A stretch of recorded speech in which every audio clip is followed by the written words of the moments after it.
Rolling Chavav Amar Aleph.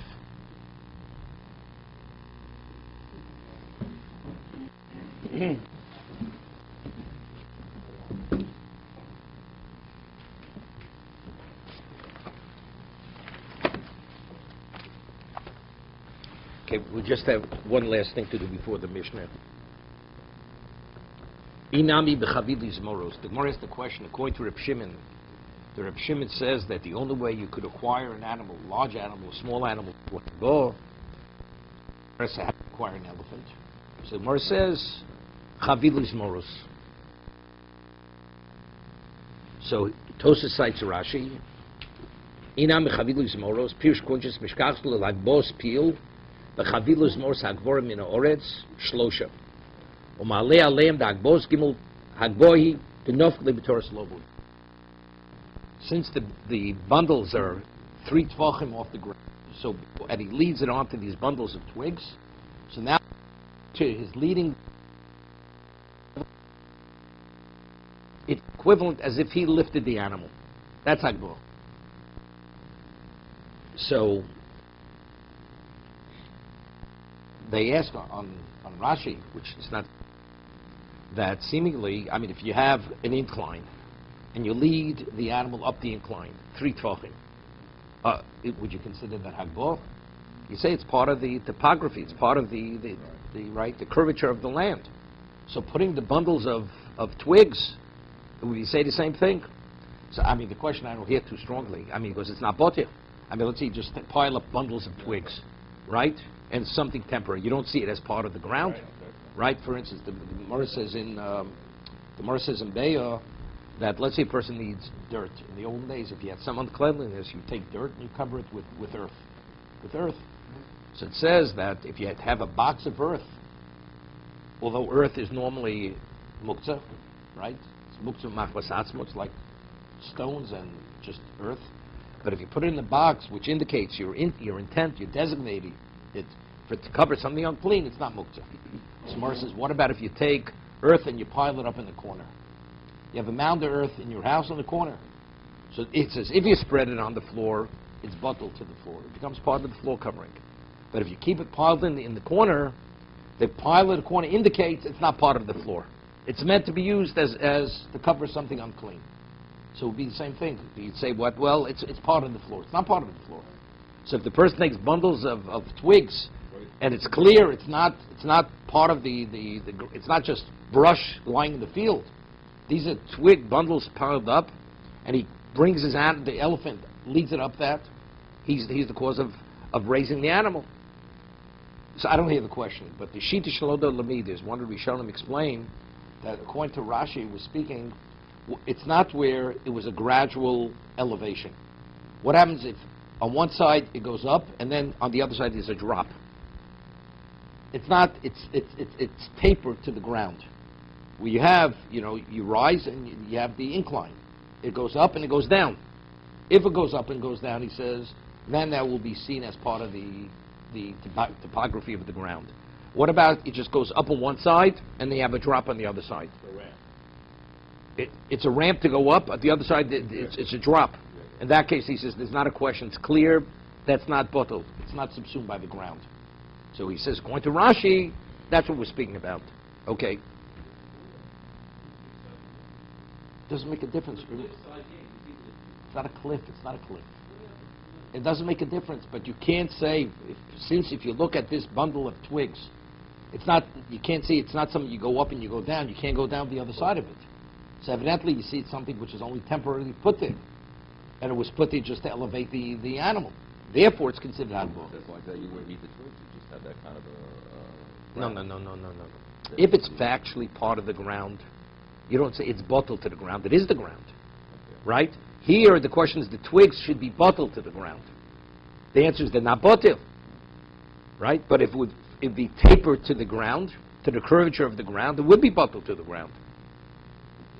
That's how they're differentiating. It's not part of the ground. No matter which way you look at it, it's not part of the ground. It's not part of the ground. If you have brush in your backyard, you see it as part of it's in the backyard, it's just brush. No, but if he's setting it up, You're setting it up, but the question is, how's it viewed by the world, right? Your gardener comes and he rakes leaves, and you have a pile of leaves in the backyard. What are the leaves? The leaves are just a pile of leaves, right? Until they're removed, they're considered part of the ground, the pile of leaves. Same here. If he's designating this as something that, as a platform or something like that, to be able to do the kinyan, then that's... But again, it's the way it's viewed by the world. It's not based whether it's hagbah or not hagbah. Did you lift it? Did you not lift it?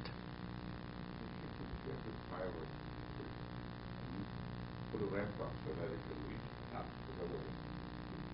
Get the proper. Then the ramp is not proper. We put something. So you leave up the ramp, then it would be hagbah. So it would be similar. What you're saying is similar to what he says. Okay, I don't want to belabor this. I want to read Rabbeinu Meshulam's. Okay? So he asks Rashi a little further. What does Rashi speak about? There were bundles of twigs, lintcoat, avonim. If the whole idea is you let it up this incline, so what about if it would have made of stone or eitzim, or it would be just pieces of wood? It seems to be zmoros of twigs. Why does the Gemara specifically speak of bundles of twigs? Because twigs, it's elephant fodder. It's what the elephant eats. You're permitted to transport bundles of twigs on Shabbos, although you're not permitted to kindle, because it's the food that you feed to elephants. It's elephant fodder. So the Rabbeinu Meshulam, so what does the Gemara mean over here? You hold the bundles of twigs above the elephant's head. An elephant jumps, and the elephant lifts itself off the ground. So because you caused the elephant to jump, although physically you didn't lift the elephant, that's considered hagbah. You've lifted it.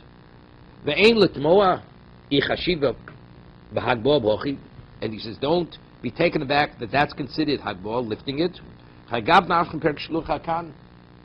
Gemara says in Chulin that if you have birds in a nest, and you hit the side of the nest, and you cause the birds, they flutter upward.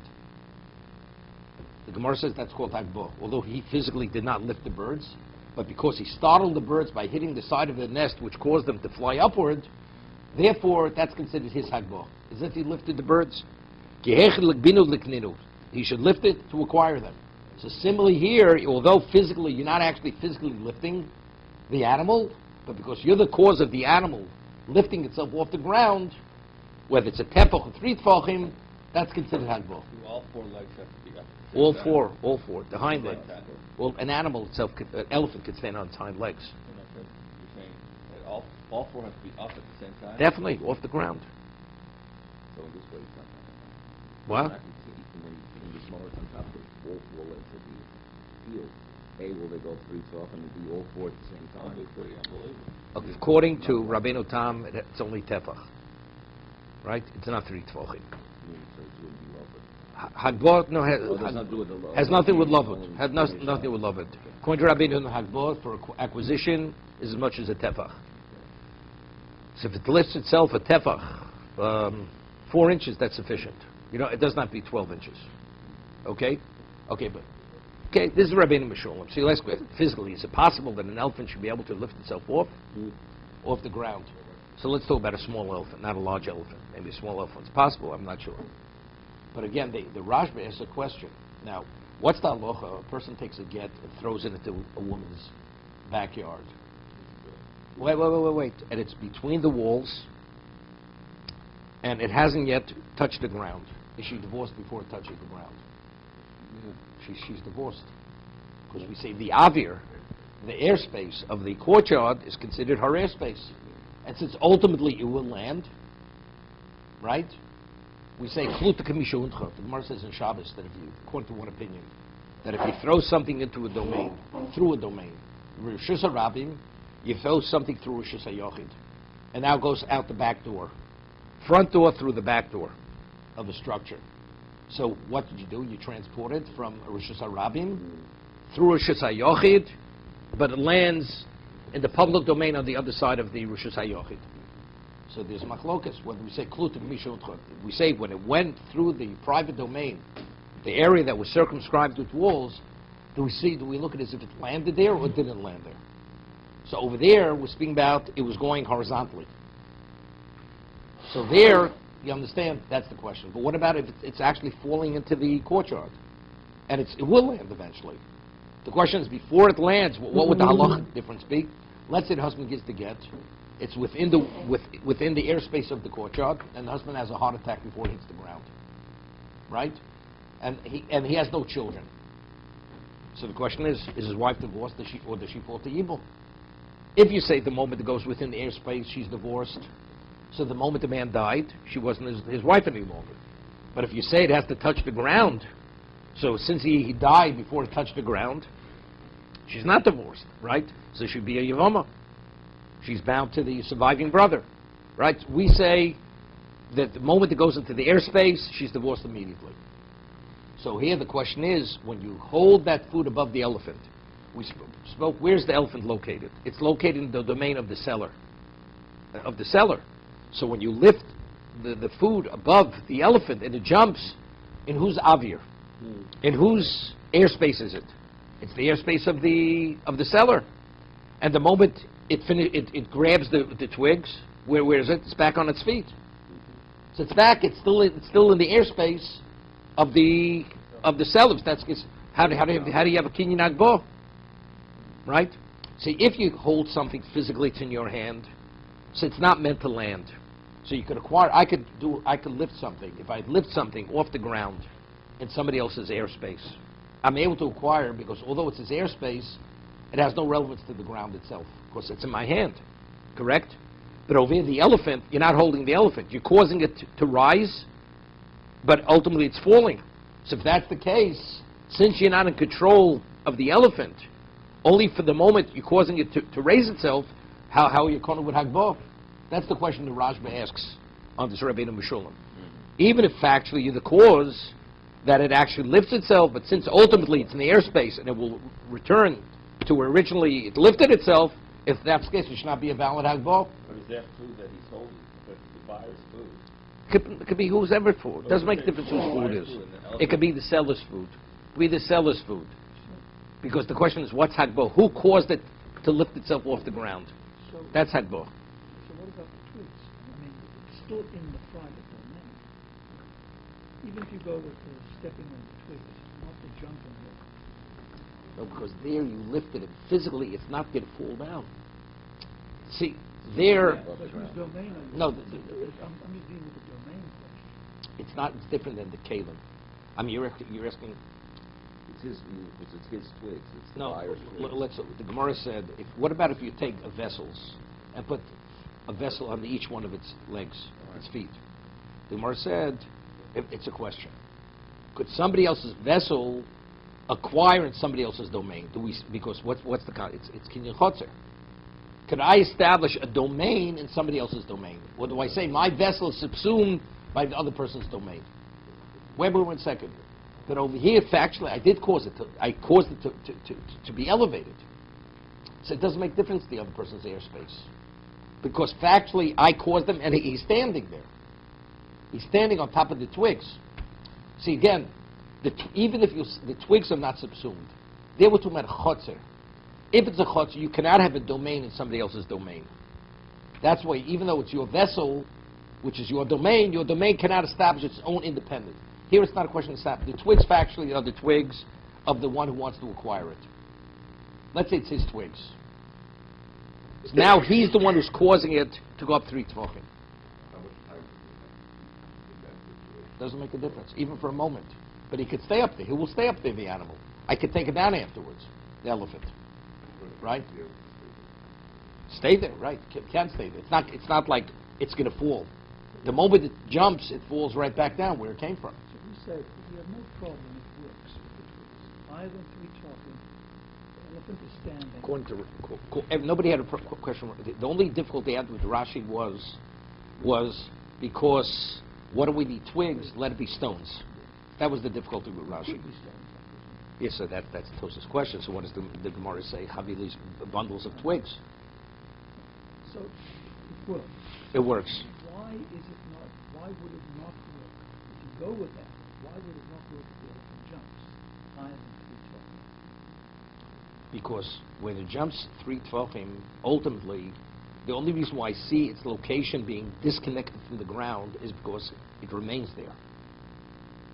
It remains at the location you put it, but which is 3 tvachim. But here, the elephant ultimately is falling back down. It's like throwing the get into the courtyard. Since the get will ultimately touch the ground, therefore it's considered like it's on the ground already, although it hasn't touched the ground. For instance, the Gemara speaks of, let's say you have a fire burning in the courtyard, and he throws the get into the courtyard, and there's a fire burning on the bottom. That get will never land on that ground, because the moment it comes within a certain proximity to the ground, it's going to be consumed by fire. She's not Megureshes. She's not divorced. Because that get was never meant to touch the ground. Or let's say it would blow it out. We'll blow it out. Wind, you throw it over the walls of the courtyard and just blowing it straight across. Even though it's within the airspace, because that airspace, it was never meant to land there, she's not divorced in that case.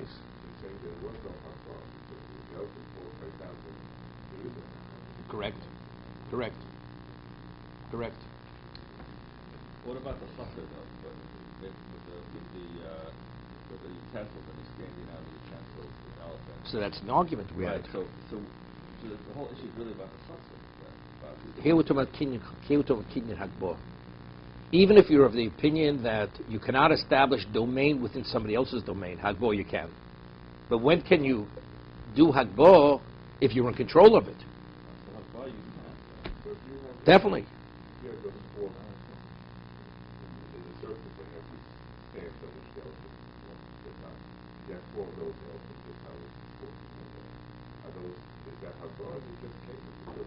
Those things are not sitting under the entire elephant, they're just sitting under the legs. Well, that we discussed last week. Remember, we mentioned there's some say that when you do hagbah, the object has to be totally within your hand. Most hold not this way. You cause the elephant to rise, you're calling it with hagbah. You acquire with hagbah.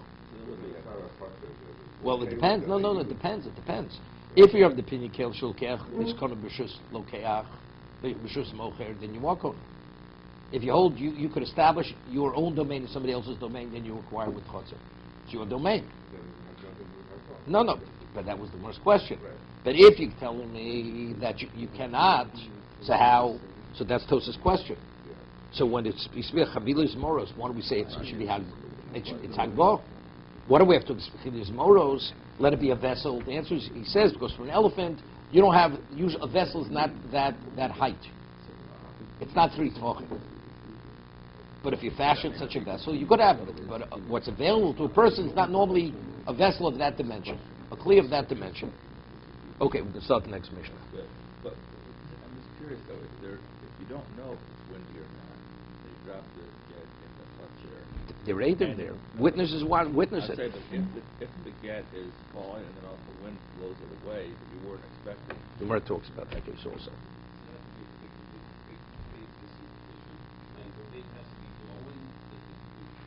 Okay, we'll learn Gittin, we'll see. The Gemara talks about it. What happens, it's about, all of a sudden the wind comes and pulls it out. No, there the fire pre-existed the get coming in. Yeah, and if the wind would be pre-existed, that it's not meant to land there, it's also simple. Question for everyone, it only goes up to like 10 tvachim. No, air rights is till heaven, till the sky. So the concept of the gate, this concept of the gate, somebody does a high law of the gate. It's going to land, no problem. When do we say There's a question whether it has to be within the walls. There's a question, forget, does that be within, because you need a chutzah where it's actually protected. Let's suppose it is protected. So when Within the walls, within the walls. The moment it goes into the airspace. Within the walls, not airspace. It's not just that it's above it. Above is not enough. So within the walls, what does that mean? Meaning you have walls and it's within the airspace within the walls. You have walls, 100-foot walls. You throw it over the wall, it takes a moment for it to land. If it's within the walls, for sure she's divorced. When you say within the walls, do you mean that the object is Below the top top, the edge of the wall. Okay, because we see it sealed. Is that the idea? No, because it's already, it's considered contained. It's in a contained location. It's contained. But as long as it's above the walls, it's not just It's correct. contained. Yeah, it's not contained. Correct. So you wait for the object. You say that the divorce takes place when it's fallen. The With moment it crosses, it goes below the edge of the wall. no matter how hard it is. Correct. Correct. Correct. According to our Shimon, this is the only way to acquire an house. No, we had other. Fahadbo. I mean, appeal, an elephant. No, according to our Shimon, an animal is only acquired through Abra, or you can use other methods as well. No. Yeah, you could use other regarding Mashiach, not Mashiach, Hadba only. Unless you want to use Chalipin, Yeah. or you want to use Chotzer. All that, you can. Okay. So are we trying to... There's a question, no. There's a question, no. Matzah, machine matzah, what's the shayla? It's machine matzah because when you push the button, you're activating it, it's kochel. That's the question.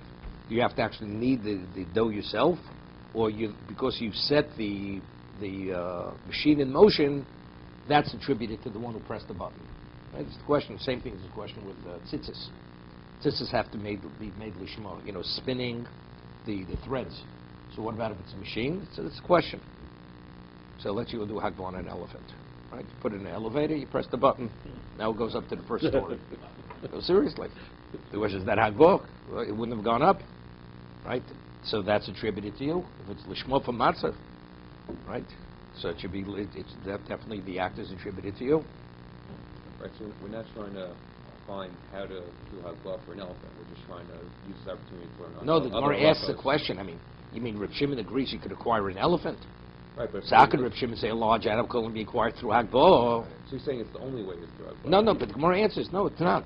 It's The not Gemara the only gave way. no. So we're using this opportunity to learn other halachos, not how to... That's what the Gemara says. It could be That's A, what B, we're or doing C. here. A, B, or C. We're Right. learning- okay. Correct. It's Correct. not about the elephant. Correct. So would the elevator work for acquisition?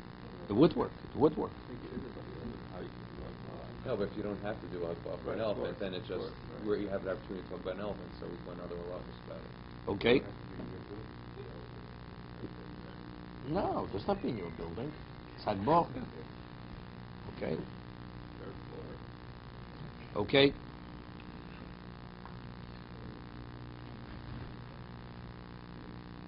Okay. Baby comes home, his wife says, what did you discuss today? Purchasing a Bentley and acquiring elephants. Okay. Putting them in there. Exactly. The chosim sheish lemachrayus. Niknim the kesef shra b'chazoko. Now, Rashi explains possessions which people have reliance upon. We're speaking about a person lends money, he wants to secure his loan. So what's a secured loan? Normally we say secured loan is when you have a document. Document is a secured loan. But what about, we speak about, would a person lend a person money if his only location that he's able to collect is from movables? He's less likely. Why? Because movables, as we discussed last week, the borrower could hide them, could destroy them, could sell them off. But if it's real estate, fixed property, that's security for the loan. Okay, so the Gemara says in Bava Basra, in terms of the intent, we speak about the shibuda doraisa. There's a question, a lien. We speak of liens. Now, what is the intent of a lender, of a borrower, of a lender when he lends money? He has in mind that he wants that his loan should be secure. So therefore, the intent is that the fixed property should be the security for his loan. What about metaltalin? He doesn't rely on movables. So if you say there's a shibud, there's a lien, the lien is on the fixed property, not on the movable. Okay, we discussed this earlier a little bit. If you're shibuda doraisa, that the Torah liens one's property when you borrow money, it's unrelated to your intent. So if the Torah is leaning it, everything's liened. All the assets of the borrower are liened. But if you say on a Torah level, it's not liened. It's the intent of the person which causes the lien to come about. So what does a person rely on? The lender. He relies on fixed property, not on movables. So that's the chosin sheish lo machrayus. Rashi explains, Hainu karko she'achrayis kol odom halove v'anoshe b'chaver alein lefi shekayom avovdim. He relies upon them. Those are responsible assets. Lefichoch nismochan alein. Because they're secure, therefore a person relies on those assets as a means of collection. Exactly. That's right. When it comes. They're there. I mean, that's silver, right? Silver has the function If they're there, you could collect. Because different. I could take the shirt off your back. Because if there's a shiber aguf, if you owe money, right? Let's say you purchase something later. It wasn't there at the time. Do you have to pay me? Of course you have to pay me. Right? When we speak about a lien is only the property that's liened at the time that you borrow. What about property that's bought later? It's not liened. Right? So if that's the case, but let's say you have property, we call b'nei chorim, right? You didn't sell it off to a third party. Do I collect? Of course you collect it. You owe me the money. Anything that's yours, you have to pay me. It's only the lien when it's in a third party's property, possession, right? It's by a third party.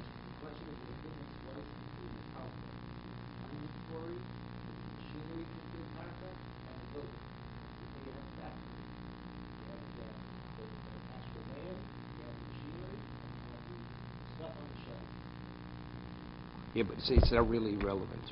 If you own the building and the machinery, you take everything. I'm talking about you sold off the factory to a third party, right? Could you collect from the third party now, right? You sold everything. Now, do you have a lien on the machinery when it's by a third party now? You sold off the inventory. Is that inventory, do you have a lien on that inventory? Okay, so that's called metaltlin. You don't have a lien on it. So the choshesh l'bachrais nichlim kesef shtar b'chazokah. You're able to acquire fixed property with kesef shtar b'chazokah, giving value, literally means money, a document, or taking physical possession. So Rashi says, what's chazokah? Nafak bei purta,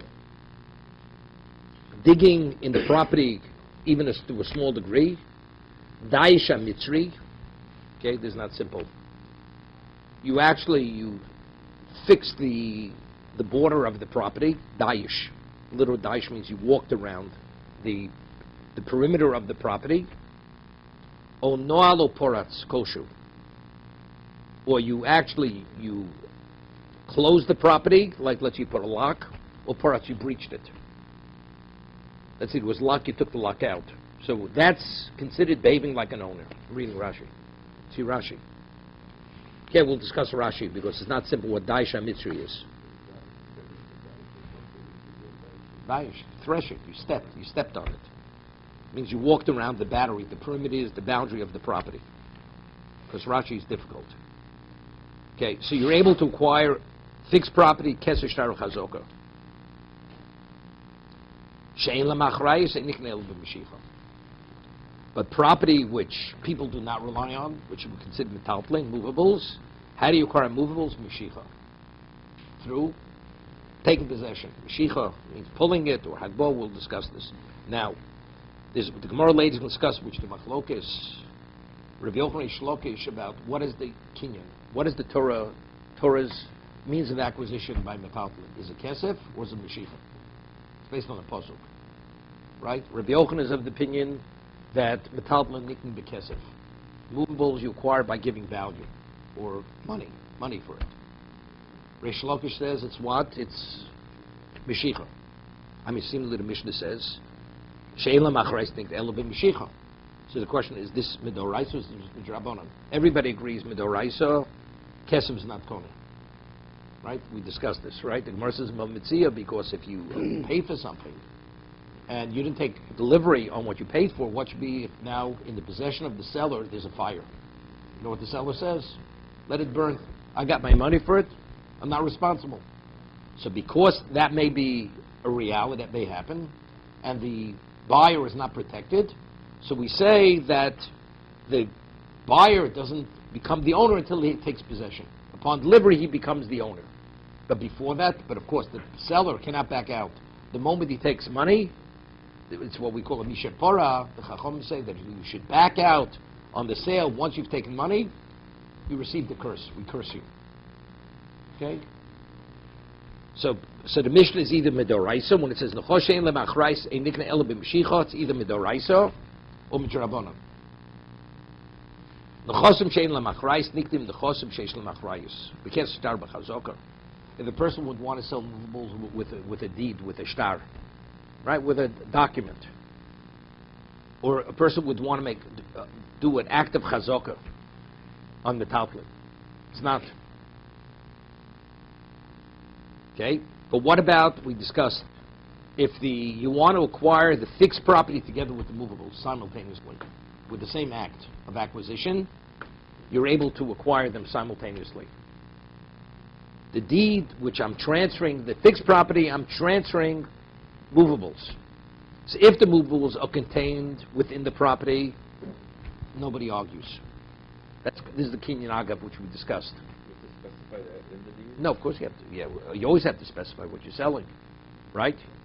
You're selling the property with all its movables, with all its contents. If you do that, then. So then, of course not. Of course not. Right?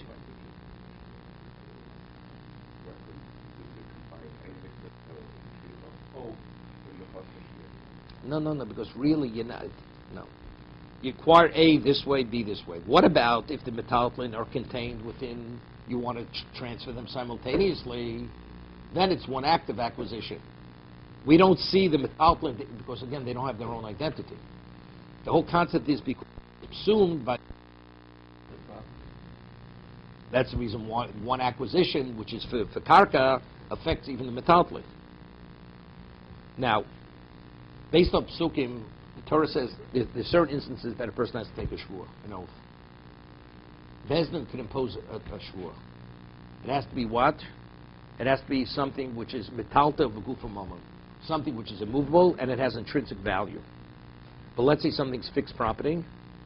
Fixed property, for instance, the Mishnah discusses in shvuas. You have a case, a person was a custodian, a shomer, and I give you 10 laden trees.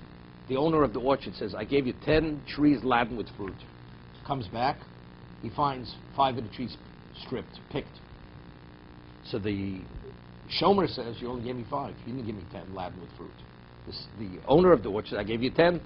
So what is the shomer? He's a motor ben miktsas, right? He's making a partial admission. I'm claiming 10 trees. You're only admitting to 5. So if I say I lent you 100, you say you owe me 50. I've only borrowed 50. So you have to take a shvur d'oraisa. That's motor ben miktsas. When you have a partial admission, you have to swear.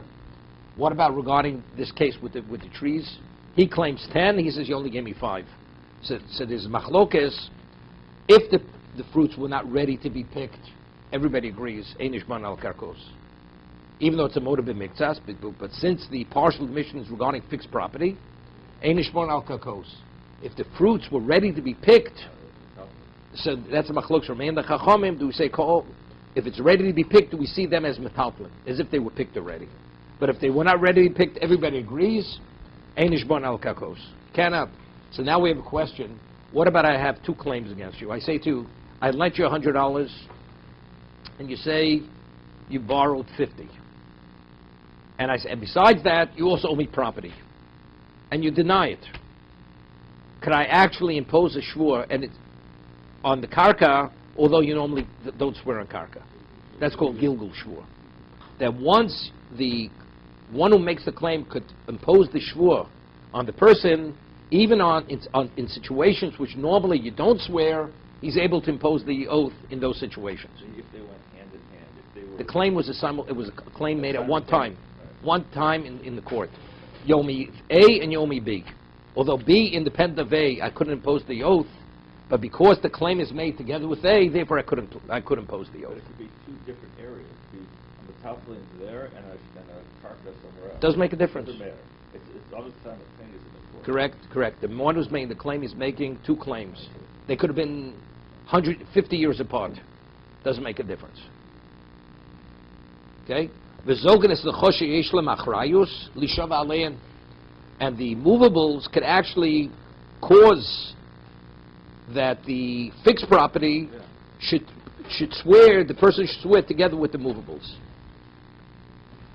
Take a look at Zokin and the chos below shein lemachrayus.